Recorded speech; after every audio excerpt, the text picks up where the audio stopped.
Hi, my name's Dave from Betterminds, and I've just come up with a few tips to help you manage your anxiety if you've got any.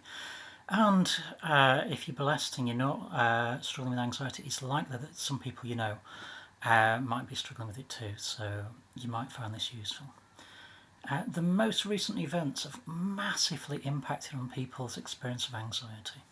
The virus has just saturated people's experience. Ideally, in a perfect world, what we would get is balanced information, certainty and hope from the media, so that we can feel as centred as possible and we know exactly what to do, how to behave, and how to move forwards. However, that's not really how the press works. That's not how social media works, and that's not how the world out there is working the way we want it to. What we have instead is saturation coverage of an event that's just unfolding with not an awful lot of information. It's presented in menacing tones, which massively lifts our anxiety, and the messages that they're encapsulating is either failure or prophecies of doom. That is definitely not what we need. However, we need to manage that world. And so I'm going to tell you a little bit about how you can manage your anxiety, and also you can cascade that to other people who you care about and who you engage with, whether they're colleagues or otherwise. First of all, we need to really know what's going on, what anxiety really is. And all anxiety is a beautiful piece of kit that's there to help us manage it in certain times. And we're right in the middle of it. We're right in the middle of uncertain times. So our brain doesn't know the difference between what's happened, what might happen, and what is happening. And when we think about things that have happened, we might think of things in terms of memories that upset us, such as guilt, regret, shame, humiliation. What is happening, we might call stress. And what might happen, we're going to call anxiety. And the news is just feeding all these versions of doom, and so they're magnifying it for us.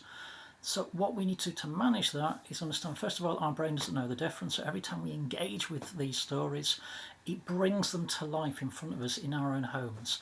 Our physiology responds and our psychology responds as though that threat is real, and it just isn't. It's a possible outcome. And we know that the more likely is, if you're in the press, you want to give the most extreme outcomes because people engage with them, people watch them over and over. So something you might have found that you're doing as you get more and more fearful is just anchoring yourself to the press, looking up more and more information. Away from this story, we would call it overthinking. So rather than engage with an action, you constantly ruminate, you let something spin around your head, you just process it, see it from lots of angles, get more data, get more information, get more input. But each and every time you engage with that, you think about what if. What if this horrible story happens? And what if this horrible story happens? And the press are doing that for you. You don't have to make much effort. They're already telling you there's lots of bad stuff that can happen. And every time we have that thought, it triggers a response that makes us immensely, immensely vulnerable. So there are three simple things we need to do to move forwards. One, we need to manage what's going into our head. Two, we need to manage the effects of what's going into our head. And three, we need to replace that with something so much more effective. So let's manage what's going in our head. Avoid the media.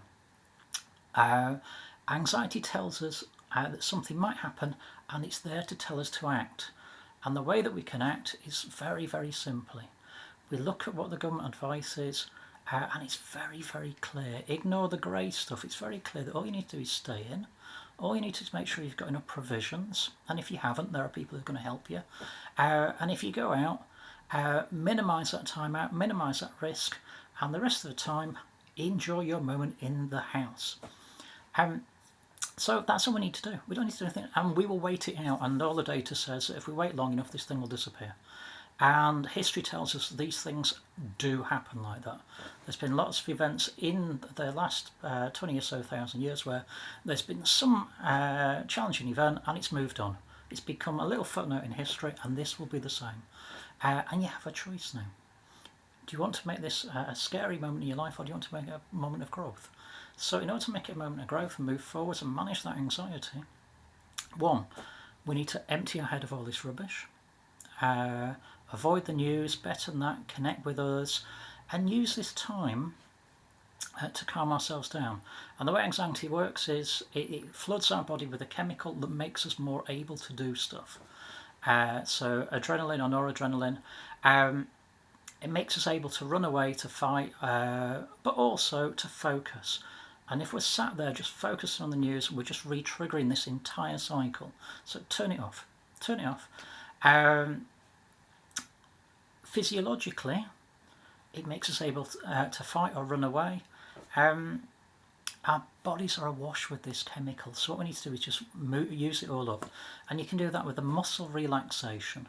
And essentially tense and release, or do yoga, or go for a run.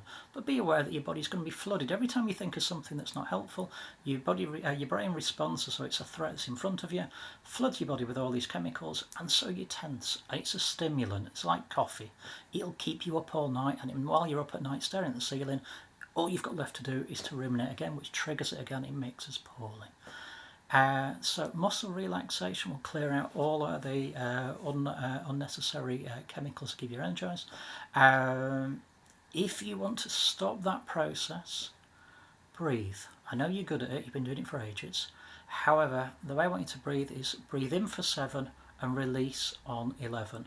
And this just stimulates the bit of the body that calms down. So you breathe in through your nose, unless you've got a cold, in through your nose for 7, just hold for a moment, for a little bit of tension in your muscles in your body, and then just release slowly for a count of 11. And if you repeat that pattern, it will stimulate the calming process in your body. The last one that's already been around, the world of Joe Wicks, is doing this for everybody. Exercise. If it's not yoga, go and put the TV on when he's doing his thing, and he'll do magic for your body.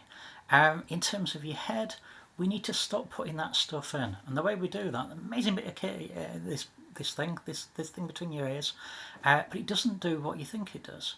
It can only consciously hold one thought at once, and therefore, if you're actually focused on one thing, you can't be focused on all the stuff that's out there that's upsetting you. So not only do I want you to avoid the news, connect with others, focus on tasks that might actually engage a bit of energy and a bit of passion and a bit of a sense of success. So you might do some DIY, you might do some reading, you might focus on a box set that you love, do something that develops you. If you're self-employed, those tasks that you've ignored, those things that really annoy you, why not use the next 3 weeks to get them done? Get it out of the way, make the world a better place, because at the end of this process, and it won't last particularly long, we're just in the middle of it, but it won't last long, we get to look back, and we get to look back at it, and with lots of successes, we've achieved something, or we get to look back and go, well, actually, that was a wasted 2 weeks, 4 weeks, whoever knows. So stay calm, stay safe, share this information. It's not that complicated. If you let stuff in, it'll upset you. So do other things. Your brain can only focus on one thing at once. Why not focus on the thing that matters to you? Because this clearly doesn't. You're doing the right things by staying safe. What we need to do is stay mentally safe so that anxiety will fall. Stay safe, look after you, look after your loved ones, and we'll catch up soon. Thanks.